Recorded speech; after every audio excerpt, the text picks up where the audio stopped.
Pemirsa, inilah headline Indonesia hari ini. Mengawali HI edisi Senin 11 November, radarsolo.com memberitakan puluhan bahkan ratusan ton susu sapi yang terbuang percuma di Boyolali mendapat perhatian Dinas Peternakan dan Kesehatan Hewan Provinsi Jawa Tengah. PLT Kepala Disnak Keswan Jateng Ignatius Haryanta Nugraha datang langsung ke Boyolali dan mendengarkan keluhan peternak sapi perah hingga pelopor. Jadi untuk kegiatan ini memang tidak hanya di Jawa Tengah, tapi juga ada kemarin sempat muncul di Jawa Timur. Nah, terkait yang ada di sini secara khusus di Boyolali, ini merupakan sentra produksi susu di Jateng. Demikian jelasnya saat ditemui di kantor Disnakan Boyolali pada hari Sabtu 9 November. Selanjutnya detiksumut.com melaporkan Kendam 1 Bukit Barisan Kolonel Dodi Yuda angkat bicara soal insiden penyerangan hingga menewaskan seorang warga sipil di Desa Cinta Adil, Kecamatan Biru-Biru, Deli Serdang, yang diduga dilakukan oleh anggota TNI.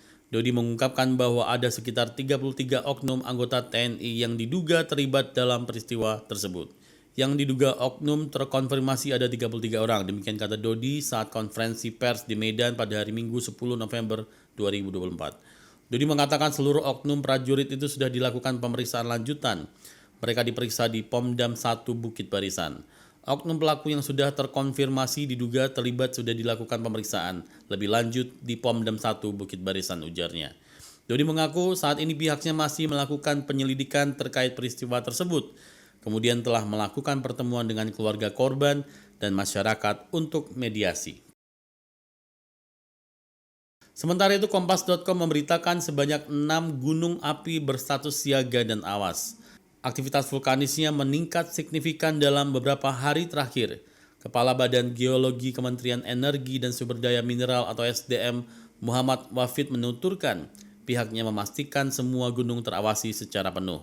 Berdasarkan data tingkat aktivitas gunung api dari Pusat Vulkanologi dan Mitigasi Bencana Geologi, Badan Geologi sampai dengan Sabtu dilaporkan ada 5 gunung api yang berstatus siaga dan 1 berstatus awas. Dari luar negeri, liputan6.com mengabarkan Donald Trump menyebutkan nama-nama tokoh kunci dalam pemerintahannya, tetapi ia telah mempertahankan sejumlah rekan yang selalu bersamanya di dalam maupun di luar jalur kampanye dalam beberapa minggu terakhir yang bergabung dengannya di atas panggung pada Rabu pagi lalu saat ia mengumumkan kemenangan atas Kamala Harris. Beberapa tokoh kunci dalam lingkaran Trump saat ini bersiap sekali lagi untuk menduduki Gedung Putih seperti dilansir dari PBS News diantaranya yaitu Elon Musk dan Lara Trump. Selanjutnya antaranews.com melaporkan Presiden Rusia Vladimir Putin mengucapkan selamat kepada Donald Trump yang terpilih kembali sebagai Presiden Amerika Serikat dan menyampaikan bahwa Rusia siap untuk melanjutkan kontak dengannya.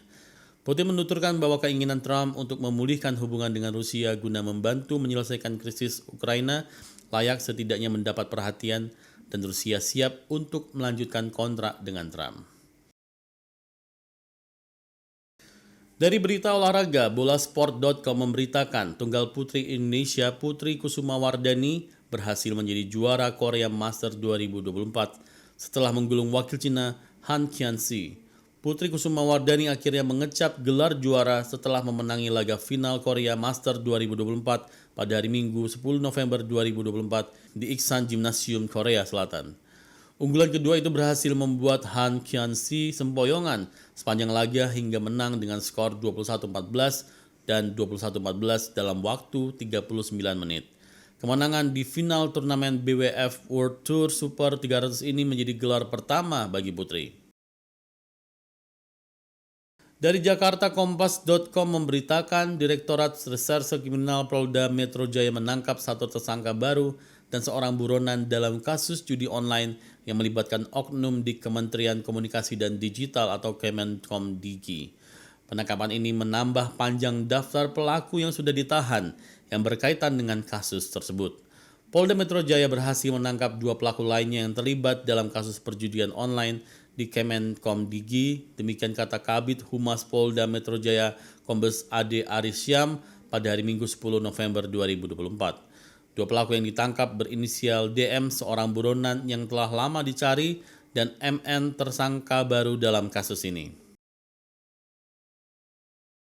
Kembali dari Jakarta, liputan6.com menyampaikan Presiden terpilih Donald Trump berencana untuk mengaktifkan kembali kebijakan ekonomi yang mencakup tarif impor, pemotongan pajak, serta sanksi ekonomi saat ia mulai menjabat kembali. Langkah ini menjadi bagian dari agenda utama Partai Republik. Hal ini disampaikan usai Donald Trump memenangkan pemilihan presiden atau Pilpres AS 2024 dengan mengalahkan pesaingnya yaitu Kamala Harris.